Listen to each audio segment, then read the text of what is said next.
इस सदन और इस सरकार से जनता यह भी नहीं कह सकती कि जो वादा किया वो निभाना पड़ेगा और जनता का पैसा चुकाना पड़ेगा।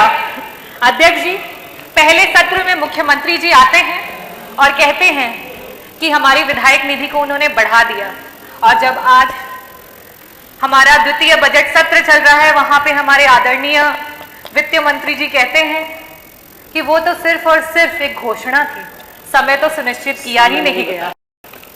तो आदरणीय अध्यक्ष महोदय, उसी प्रकार से ये जो अभिभाषण हुआ, ये जो बजट प्रस्तुत हुआ, इन्वेस्टर समिट मीट जो 2018 में हुआ और 2023 में हुआ, ये सब की सब घोषणाएं हैं और जनता ये जान रही है कि इसका समय अभी तक सुनिश्चित नहीं हो पाया है।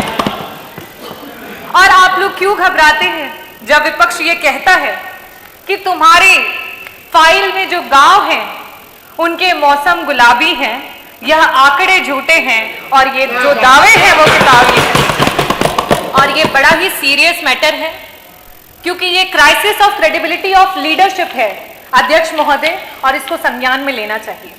अभिभाषण के दौरान और काफी सारे हमारे जो पक्ष के सदस्य हैं उन्होंने बहुत तारीफें की और कहा कि प्रदेश इस विभाग में 1 नंबर पे पहुंच चुका है, उस विभाग में 1 नंबर पे पहुंच चुका है। बिल्कुल सही कहा आप लोगों ने।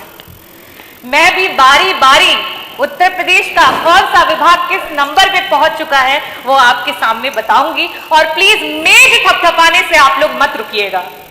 कल उप मुख्यमंत्री जी बहुत तारीफ कर रहे थे, अपने नंबर ऑफ सीएससी पीएससी की बातें कर रहे थे। मैं आपको बताना चाहूंगी, और ये जो आंकड़े हैं मैं टेबल कर दूंगी अध्यक्ष जी, ये जो आंकड़े हैं ये आपके ही सेंट्रल की जो सरकार है उसके आंकड़े हैं, जो बताता है कि अगर हम मैटरनल मोर्टेलिटी रेट की बात करें, प्रसव और गर्भ की अवस्था के दौरान जो मृत्यु होती है, आज हमारा जो उत्तर प्रदेश है 167 पर लाख लाइव बर्थ हमारे यहाँ डेथ हो रही है। हमसे बेहतर तो बिहार है, हमसे बेहतर तो बिहार है जहां सिर्फ और सिर्फ 130 हो रही हैं।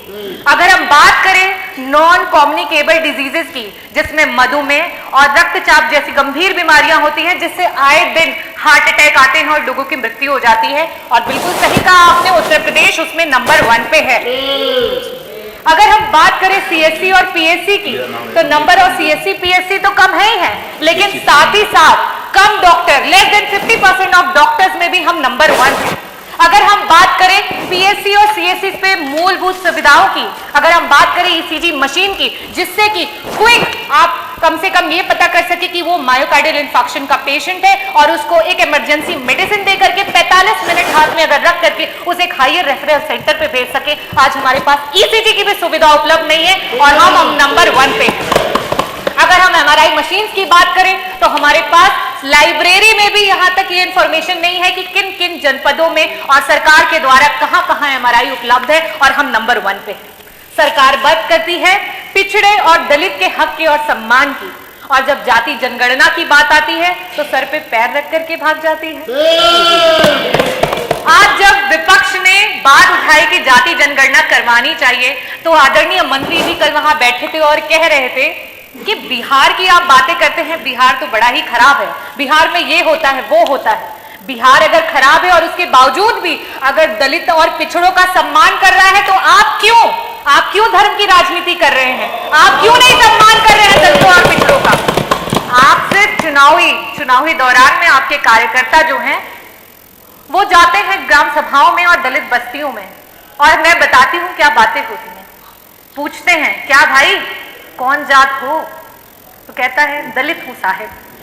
कहते हैं अरे नहीं नहीं किसमें आते हो, तो वो बेचारा दुख का मारा कहता है आते हैं साहिब, आपकी गाली में आते हैं, गंदी नाली में आते हैं और अलग की हुई थाली में आते हैं साहिब।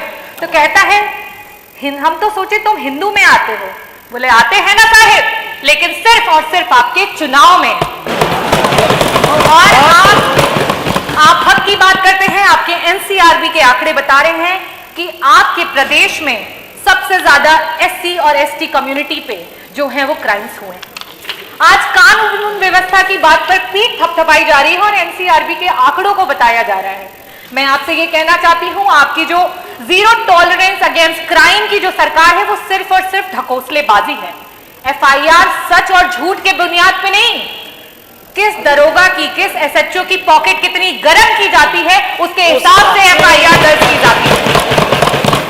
और आपको मैं एक और बात बता दूं कि जाति विशेष अमरोहा में, आपके जनपद अमरोहा में सिर्फ और सिर्फ पूरे जनपद में एक ही जात के सारे लोगों को पुलिस विभाग में डाल दिया गया था। ये तो आप लोगों को स्वयं भी पता होगा। और आज थानों पे चाहे कोई भी केस हो, चाहे वो अपहरण हो, चाहे वो चोरी हो, चाहे वो बलात्कार हो, चाहे उत्पीड़न हो, चाहे मर्डर हो या कोई भी जमीनी कोई केस हो, हर चीज का रेट आपकी सरकार में फिक्स करके रखा हुआ है। और उत्तर प्रदेश में अगर महिला उत्पीड़न की बात करें तो मैं एनसीआरबी का ही आंकड़ा आपको बताती हूं कि पर लाख विमेन में 51 महिलाएं हैं जो उत्तर प्रदेश में उत्पीड़न और क्राइम का शिकार हो रही हैं। लेकिन वही बिहार हमसे बेहतर है, वहां पे 30 महिलाएं हो रही हैं। कन्विक्शन की रेट पे आप कहते हैं कि हम बहुत सारे लोगों को कन्विक्ट कर रहे हैं, लेकिन आप जिस चीज पे खुश हो रहे हैं जरा देखिए कि आपसे प्रदेश और भी हैं जो कन्विक्शन रेट में आपसे भी बेहतर है। आज आपका प्रशासन संविधान की धज्जियां उड़ा रहा है। संविधान जो कहता है कि अगर इंसाफ दिलवाने में कोई मुजरिम छूट भी जाए तो कोई बात नहीं, लेकिन किसी निर्दोष के साथ अत्याचार नहीं होना चाहिए। कानपुर देहात में वो मां बेटी जिस तरीके से जल गई, क्या वो किसी तरीके से संविधान के अनुरूप हुआ? आज ये बुलडोजर सरकार है जहां सबने अपने होठ सी लिए, उस पे कुछ चंद लाइनें बोलूंगी। खामोशी ना ओढ़ो, तुम जुबान खोलो, इस जालिम हुकूमत के खिलाफ बोलो। यहां मजलूम हर रोज सताए जा रहे हैं, घर कभी गिराए तो कभी जलाए जा रहे हैं। धन्यवाद डॉक्टर रागिनी। 1 मिनट हो गया, पूरा समय हो गया, 7 मिनट 10 सेकंड हो गया।